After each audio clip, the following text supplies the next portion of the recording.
Olá, muito boa noite, meus amados irmãos, minhas irmãs queridas em Cristo Jesus. Muito bom estar aqui e ter a oportunidade de, mais uma vez, trazer a palavra que Deus colocou no meu coração, porque, como eu sempre digo, nós temos que trazer a palavra que nós estamos vivenciando e acreditamos. Então, pela manhã, foi maravilhoso a ceia do Senhor, a palavra que o Bispo Tito trouxe para os nossos corações. Eu queria deixar aqui um convite que ele fez, e eu reforço agora, para a Geração Vida. Nós estamos precisando de voluntários, para capacitá-los para professores. Então, me procure na igreja, ou no WhatsApp da igreja, pode colocar, se você tem uma vontade de poder ensinar as nossas crianças, que elas sejam encaminhadas no reino do Senhor. Amém? Outro recado que eu quero deixar é que nós precisamos fortalecer e continuar a obra do Senhor. Para isso, contamos com a sua ajuda, contamos com a sua colaboração, através dos dízimos, das ofertas e do pulmão, que a gente tem utilizado tanto aqui, o nosso salão de festa ao lado, para justamente dar a aula para as crianças da Geração Vida e para os eventos que a gente também tem feito. Então, contamos com a sua ajuda e colaboração. Na próxima quarta-feira, temos o culto presencial e online de restauração. Então, contamos com a sua presença em ambos, se você não puder vir até a igreja, aqui na Luiz Góes 35, na Saúde, nós também vamos estar nos canais do Facebook e YouTube. Tá bom? Amém? Hoje, à noite, eu gostaria de trazer uma palavra que veio ao meu coração. Ela está em 1 Reis, primeiro livro de Reis, capítulo 17, de 8 a 16. Quero ler com você. Peço que você abra sua Bíblia em oração, para que Deus fale ao seu coração através das palavras que estão vindo aqui do púlpito para a sua vida. Amém? Primeiro livro de Reis, 17, de 8 a 16.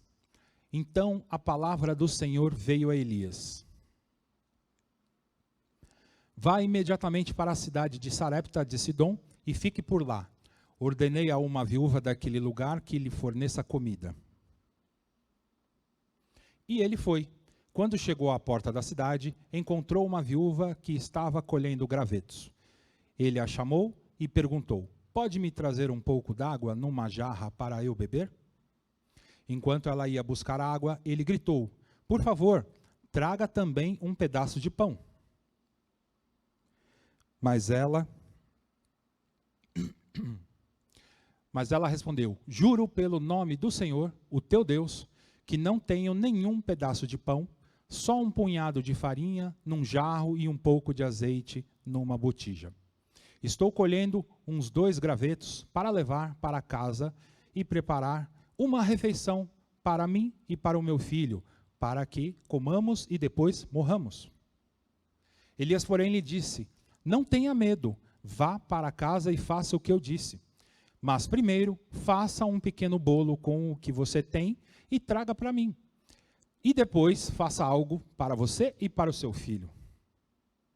Pois assim diz o Senhor, o Deus de Israel: a farinha na vasilha não se acabará e o azeite na botija não se secará, até o dia em que o Senhor fizer chover sobre a terra. Ela foi e fez conforme Elias lhe dissera. E aconteceu que a comida durou muito tempo para Elias e para a mulher e sua família. Pois a farinha na vasilha não se acabou e o azeite na botija não se secou, conforme a palavra do Senhor proferida por Elias. Amém? Até aqui.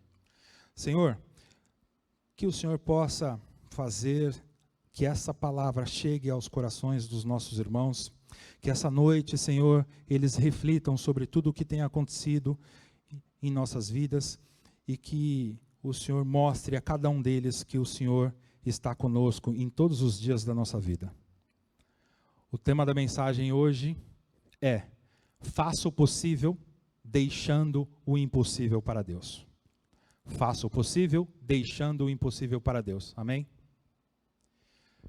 Nós vemos que o texto, ele é muito simples e nós já vemos essa mensagem sendo pregada por muitos bispos, pastores, homens de Deus, mulheres de Deus, e eu quero trazer uma reflexão aqui, essa noite, de coisas que nós estamos vivendo nesse tempo de pandemia, que ainda não acabou, e que a gente precisa entender que a ação deve partir de nós. Nós temos que continuar agindo, temos que continuar em frente, temos que continuar fazendo. Então, faça o possível, deixando o impossível para Deus. A princípio, o texto não tem mistérios. O profeta Elias entregou uma palavra profética para a viúva, e no verso 16, a Bíblia registra que verdadeiramente aconteceu o que Elias profetizou. Perceba que no verso 14, nós vemos o exato momento que Deus usa o profeta Elias para falar com a viúva. Vamos relembrar? Verso 14. Porque assim diz o Senhor de Israel, a farinha da panela não se acabará, e o azeite da botija não faltará, até o dia em que o Senhor dê chuva sobre a terra. E isso é o suficiente para que eu e você acreditemos que essa palavra se cumpriu. Mas por que a Bíblia reafirma repetindo essa palavra no verso 16? Eu entendo perfeitamente que essa pergunta é um tanto repetitiva, mas, aos olhos da fé, precisamos entender que o verso 14 é histórico, mas o verso 16 ele é profético para a sua vida e para a minha vida.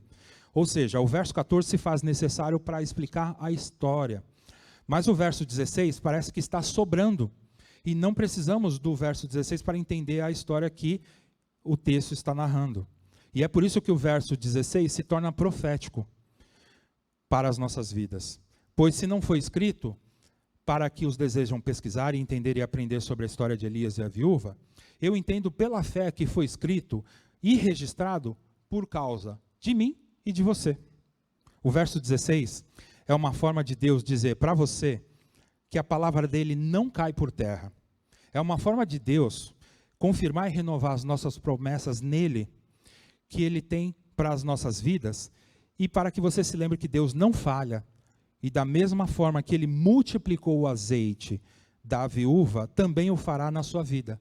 Deus vai cumprir a sua palavra, e Deus vai multiplicar a farinha e o azeite na sua e na minha vida. Se você estiver sozinho nesse momento, faça um ato de fé e diga para si mesmo, na minha vida, repita comigo, na minha vida não vai faltar farinha e não vai faltar azeite. Na minha vida não vai faltar farinha e não vai faltar azeite. Diga isso a si mesmo, mas diga com fé, acredite, creia nisso. E se prepare para ver a multiplicação da farinha e do azeite em sua vida. Por que Deus multiplicou a farinha e o azeite? Agora que você acredita piamente que não vai faltar farinha nem azeite na sua e na minha vida, fica a pergunta no ar: o que significa? E qual o significado da farinha e do azeite? Afinal, Deus não está falando de farinha de mandioca, ou farinha do norte, ou farinha de trigo. Mas sim, Deus está falando de algo que vai deixar, e que nós precisamos entender, que nós vamos chegar a esse ápice do entendimento do que é a farinha e do azeite. E ele vai multiplicar e não vai deixar faltar isso em nossas vidas. Tanto a farinha como o azeite estavam em falta em Israel. Isso porque já há algum tempo não chovia. E a farinha e o azeite são tirados da terra. Ou seja, a farinha vem da plantação de trigo e azeite vem da oliveira. Então, sem chuva, tudo que depende dela para crescer ou brotar, irá se acabar aos poucos. Logo, o preço dessas coisas aumenta, porque elas se tornam escassas e difíceis de se encontrar. A gente tem percebido muitas coisas que ainda não ficaram escassas, mas estão difíceis de encontrar e estão ficando muito caras para o nosso dinheiro atual. E sabe por que não chovia? Porque o povo estava em idolatria, servindo e acreditando e adorando a Baal.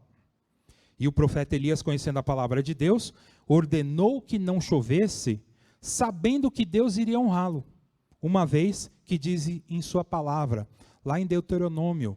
Olha isso, então Elias ele não tirou da cabeça dele, eu vou profetizar simplesmente porque Deus vai me honrar. Não, ele conhecia a palavra de Deus. E lá em Deuteronômio 11, versículos 16 e 17, diz assim: por isso, tenham cuidado para não serem enganados e levados a desviar-se para adorar outros deuses e a prostrar-se perante eles. Caso contrário, a ira do Senhor se acenderá contra vocês, e ele fechará o céu para que não chova e para que a terra nada produza. E assim vocês logo desaparecerão da boa terra que o Senhor está dando a vocês. Farinha e azeite estavam em falta naqueles dias, mas aquela viúva tinha guardado ainda um pouco consigo, e por isso foi abençoada com a visita do profeta. Ao que o próprio Jesus diz lá em Lucas 4, 25 e 26. Olha só. Asseguro a vocês que havia muitas viúvas em Israel no tempo de Elias, quando o céu foi fechado por 3 anos e meio e houve uma grande fome em toda a terra. Contudo, Elias não foi enviado a nenhuma delas, senão a uma viúva de Sarepta, na região de Sidom. Essa falta de farinha e azeite é o que está acontecendo nos dias de hoje. No mundo jaz o maligno e o preço da farinha e do azeite estão subindo cada dia mais, porque falta a chuva da graça de Deus sobre a terra. Mas aqueles que guardam farinha e azeite serão recompensados. Amém? Creia nisso. Olha que confirmação para contextualizar o que nós estamos falando. Lá em Mateus 24, 12 e 13. Devido ao aumento da maldade, o amor de muitos esfriará, mas aquele que perseverar até o fim será salvo. A farinha é a matéria-prima do pão, ou comumente chamado na Bíblia de bolo de farinha. E pão representa o próprio Cristo, o pão vivo que desceu do céu, de igual forma remete à palavra de Deus. E o azeite é o símbolo do Espírito Santo e aponta para a noiva do Senhor, que precisa ter azeite. Lá em Mateus 25, um único versículo, 3, diz assim: as insensatas pegaram suas candeias, mas não levaram óleo consigo.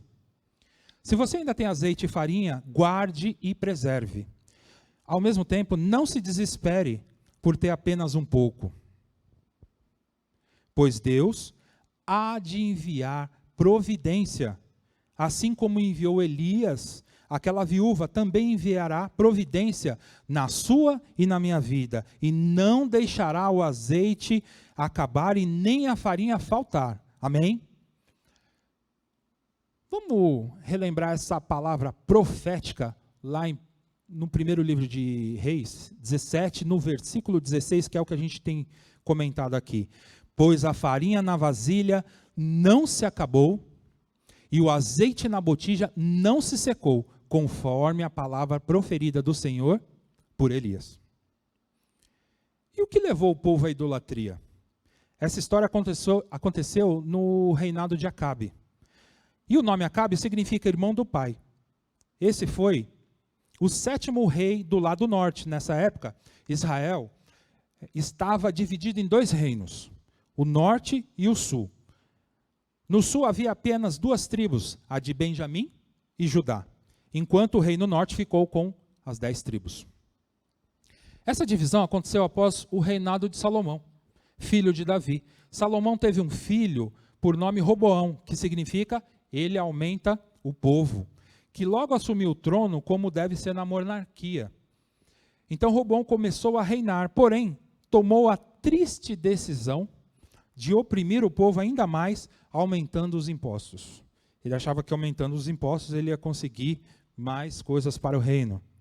De maneira que Roboão continuou reinando em Jerusalém, cidade de Davi, cobrindo Judá e Benjamim, o reino sul.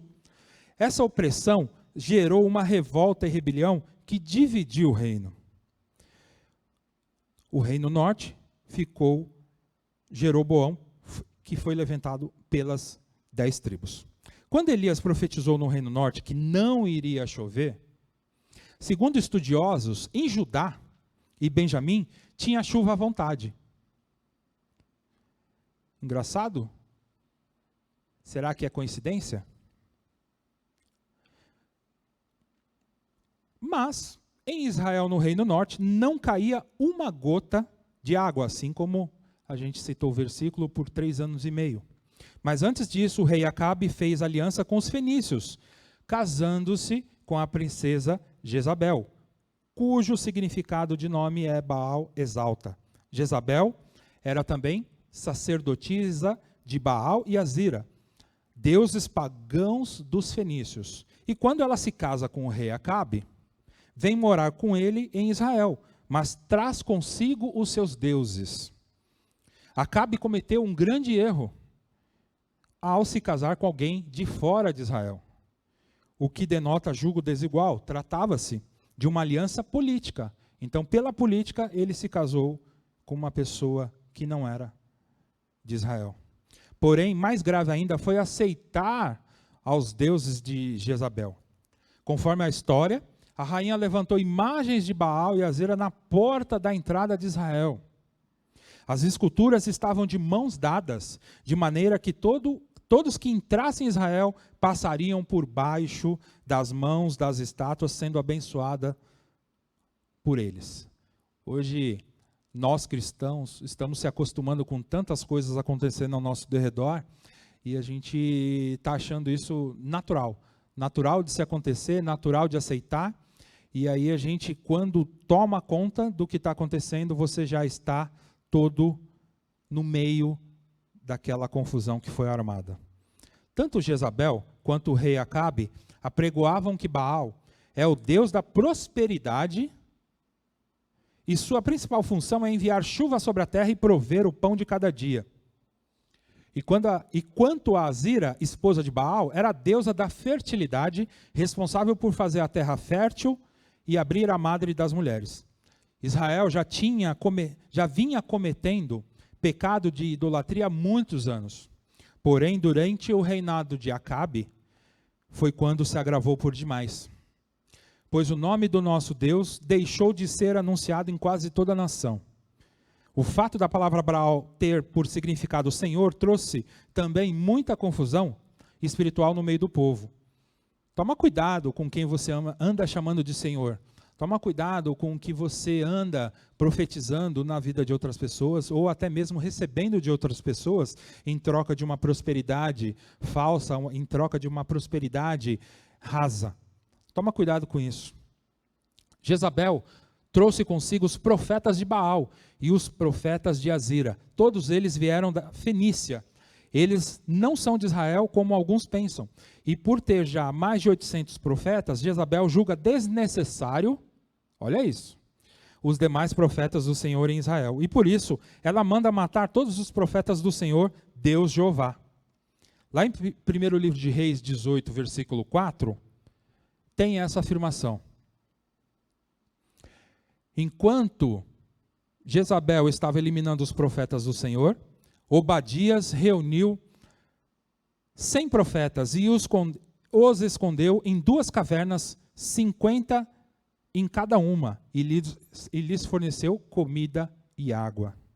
Dessa forma, sobraram apenas os profetas que Obadias escondeu e o profeta Elias, que, conforme o próprio Obadias, tinha o costume de esconder Elias e levá-lo de lugar em lugar arrebatando. Quem fazia isso? Deus. Deus tirava Elias dos lugares onde ele estava escondido e levava para um outro que ele escolhia para Elias estar. Inclusive esse para o encontro com a viúva de Sarepta. Outro fato histórico importante a citar é que na falta de chuva, consequentemente também falta a farinha, e se falta a farinha, logo também o pão. Então, toda manhã aparecia aos pés da estátua das 2 estátuas de Baal e de Azira, muitos pães para o povo. O que, na verdade, os profetas de Baal colocavam na madrugada os pães aos pés das estátuas para enganar o povo e dizer que Baal e Azira estavam fazendo milagre. Quando Elias, cujo nome significa o Senhor é Deus, se apresenta ao rei Acabe e ele profetiza segundo a sua própria palavra, lá em 1 Reis 17:1, nós não podemos dizer que ele ficou orgulhoso de si mesmo. Nem muito menos que isso é motivo para que outros profetas profetizem conforme suas próprias palavras. Pois Elias sabia o que estava fazendo, ele estava, na verdade, citando um texto da lei de Moisés, onde o próprio Deus diz que irá punir o povo com falta de chuva, caso eles caiam em idolatria, como eu citei aqui. E como Elias sabia que os demais profetas foram mortos, logo sobrou apenas ele para profetizar. E pela lógica, se só existe um profeta, obviamente Deus falará somente por esse profeta, já que ele é o único. Esse pode ser um dos motivos pelo qual Elias disse. Então Elias, o tisbista dos moradores de Gileade, disse a Acabe: vive o Senhor Deus de Israel, perante cuja face estou, que nesses anos nem orvalho nem chuva haverá, senão segundo a minha palavra. Provavelmente, Elias sabia que o povo logo iria se arrepender, pois ninguém consegue viver sem chuva, ou melhor, sem farinha e sem azeite. Então ele sabia que era uma questão de tempo para que o povo se voltasse a Deus, e o Senhor, em resposta, haveria de abrir os céus novamente. Certamente Deus usaria a vida dele para profetizar a volta da chuva, uma vez que ele era o único profeta em Israel. Pelo menos era isso que Elias pensava, era isso que ele tinha dentro do seu coração. Quando os céus se fecham e a chuva não aparece, nosso poderoso Deus prova que Baal não manda chuva coisa nenhuma e que não tem nenhum poder ou influência sobre a natureza. Durante esse tempo de seca, imaginamos que os profetas de Baal e os profetas de Azira muito clamaram e rogaram aos seus deuses para que mandassem a chuva e foram ignorados, tendo que encarar a dura realidade de que seus deuses não têm poder nenhum. Quando eu falo de você tomar cuidado com os profetas e os deuses rasos, é nessa hora que acontece, em meio da pandemia e todas as nossas aflições, o vale, o deserto, é que a gente vê quem é Deus nas nossas vidas. Logo, Acabe começa a perseguir Elias, pois foi ele que começou tudo isso. Porém, sabemos que Deus escondeu Elias durante todo o tempo, sustentando e provendo as suas necessidades. Ou seja, Elias, ele profetizou baseado na palavra de Deus. Elias cria piamente que Deus estava falando com ele no coração, e Deus sustentou e proveu todas as necessidades, todo esse tempo que Elias estava no vale. É durante esse tempo de seca, perseguição, desespero, a falta de azeite e da farinha, que Deus envia Elias para ser sustentado por uma viúva. Fico pensando se ela foi escolhida pelo fato de ter guardado um pouco de azeite e um punhado de farinha, além do fato de ter fé e de conhecer o verdadeiro Senhor da chuva. Veja a reação dela. Juro pelo nome do Senhor, o teu Deus. Ela respondeu: não tenho nenhum pedaço de pão, só um punhado de farinha num jarro e pouco de azeite numa botija. Estou colhendo os 2 gravetos para levar para casa e preparar uma refeição para mim e para o meu filho, para que comamos e depois morramos. Ela conhecia ao Deus Todo-Poderoso. Ela não estava se referindo a Baal. Ela não tinha se convertido a Baal, pois acreditava no Todo-Poderoso Deus dos céus e da terra. E mais do que isso, como ela sabia que esse Deus era o mesmo Deus de Elias também?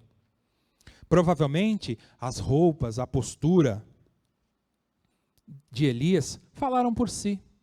Como você está se vestindo? Como é a sua postura em relação ao Evangelho no mundo atual? Como você está se comportando? Como as pessoas te veem? As pessoas se assustam quando você diz que é evangélico?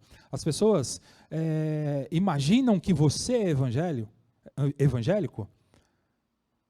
Tenha uma postura, se vista, demonstre que o Evangelho está enraizado na sua vida. E mais do que isso, ela sabia que esse Deus era o mesmo Deus de Elias também. Também existe a hipótese de que Elias tenha ficado conhecido por causa da perseguição. e a procura que o rei Acabe iniciou. O rei deve ter divulgado a aparência de Elias para o povo, a fim de, se alguém o encontrar, lhe entregar. Ela foi sincera em sua declaração e não omitiu o fato de estar vivendo na pobreza, na miséria e muito perto de morrer. Ela declarou que seu azeite e sua farinha estavam acabando. Ela foi sincera com o homem de Deus. Você tem sido sincero com os homens de Deus?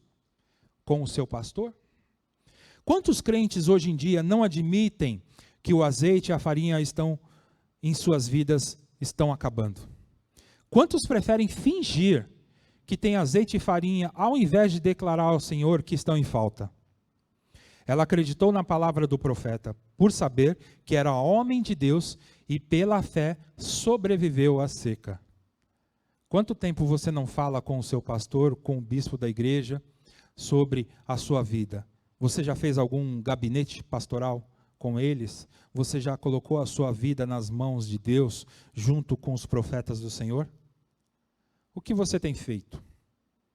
Elias profetizou na vida daquela viúva, e dessa vez ele usa a expressão, assim diz o Senhor. Não é ele que está falando, é o Senhor.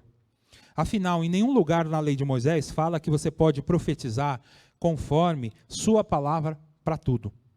E se Elias era profeta corajoso para profetizar conforme sua própria palavra, então por que ele não repetiu a dose dessa vez? Por que não profetizou novamente conforme sua própria palavra? Ora, fica claro que da primeira vez ele tinha motivo para profetizar conforme sua própria palavra, pois as escrituras já estavam garantindo a falta de chuva em caso de idolatria, e era o que estava acontecendo. Porém, agora, Elias está diante de uma situação a qual as escrituras, a lei de Moisés, não previram nada e não falam nada sobre isso. Então ele ficou na dependência total do Senhor. E profetizou conforme o que o Senhor falou ao seu coração. Então ele logo usa a expressão, assim diz o Senhor. Você tem conversado com o Senhor? Ele tem falado ao seu coração? Você tem recebido a voz do Espírito Santo falando? Você tem orado ao Espírito Santo pedindo orientações do que você deve fazer na sua vida? Assim como Elias profetizou na vida dessa viúva. E a profecia diz que não vai faltar farinha e não vai faltar azeite. Já explicamos que farinha remete ao pão que simboliza a palavra de Deus. E você também já sabe que o símbolo do azeite é o Espírito Santo, que não vai faltar na vida do crente, que é a noiva do Cordeiro. Repare que a profecia foi declarada para alguém que admitiu estar precisando de azeite e farinha. Você está precisando de azeite e farinha na sua vida?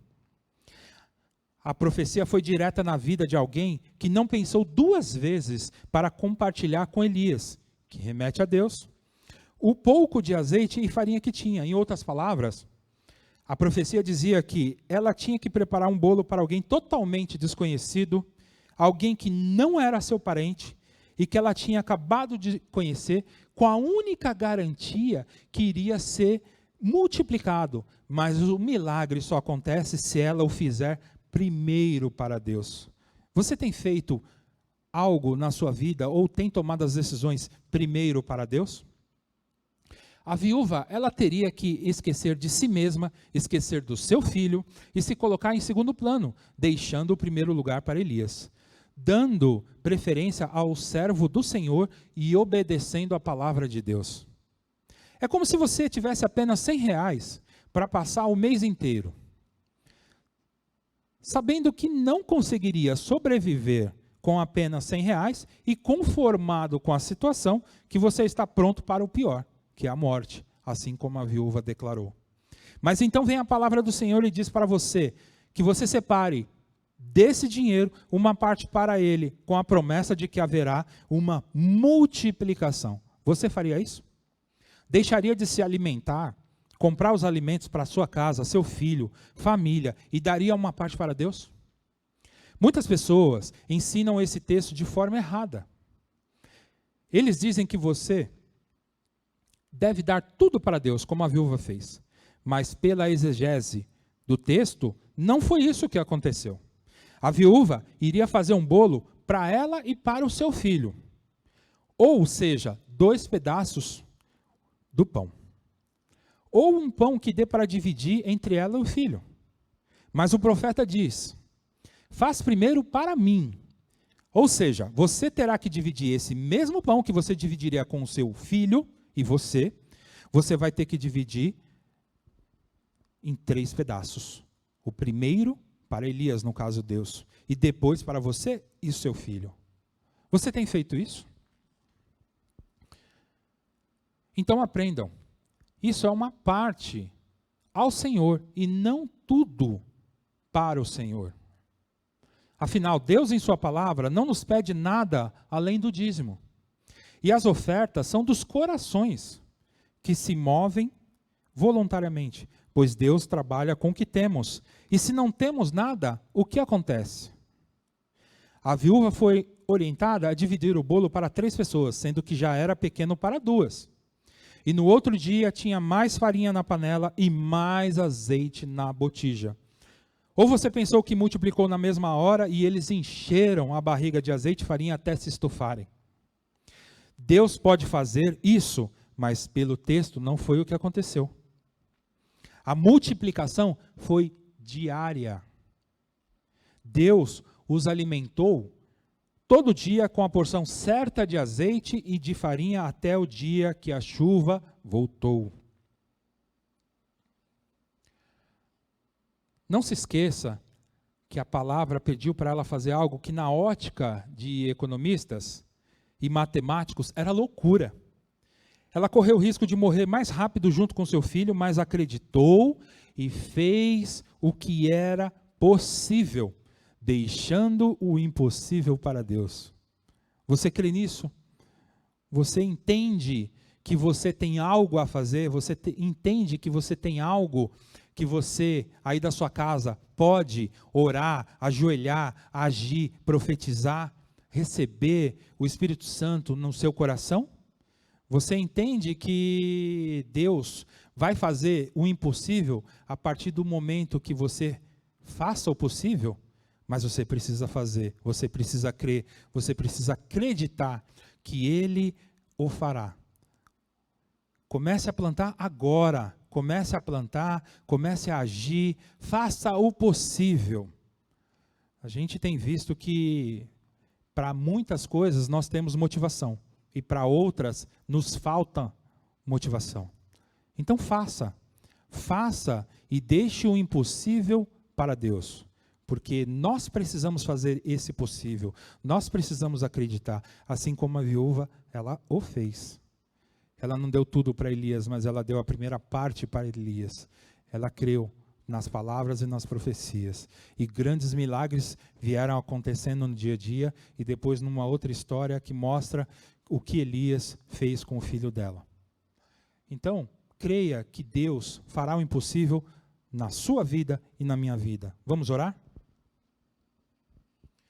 Senhor Deus e Pai, agradecemos por ouvir a Tua palavra e saber que podemos continuar a ter uma fé inabalável em Ti, ó Pai.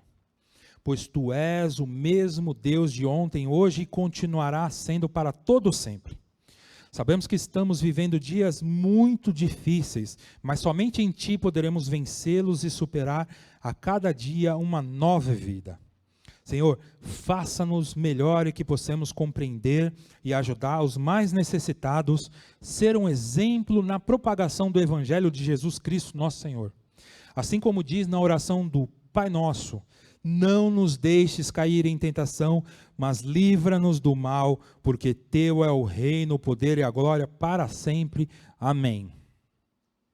Eu gostaria de deixar uma lição para vocês aí de casa. Se amanhã você não lembrar de nada o que eu falei aqui, faça um exercício, comece a segunda-feira lendo o Salmo 145. O Salmo 145, você leia desde o primeiro até o versículo 21, leia todo esse Salmo 145, que você vai ver que tudo que eu falei aqui tem nesse Salmo, não só no primeiro livro de Reis, que eu citei aqui, da viúva de Sarepta. Para que a gente continue a nossa vida fazendo o possível e crendo que Deus fará o impossível nas nossas vidas. No Salmo 145, você vai estar fazendo uma oração e crendo em tudo que está escrito lá.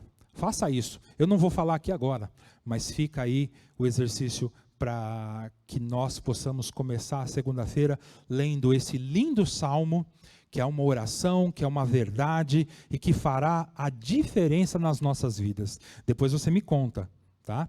E não se esqueça, logo mais está sendo divulgado também nas nossas redes sociais o batismo nas águas. Nós temos aqui a oportunidade de ter uma nova vida com Deus. Não deixe isso para depois. A oportunidade é agora. Então, lá no dia 26 de setembro, pela manhã, você que ainda não foi batizado terá a oportunidade de ter uma nova vida com Cristo Jesus. Amém?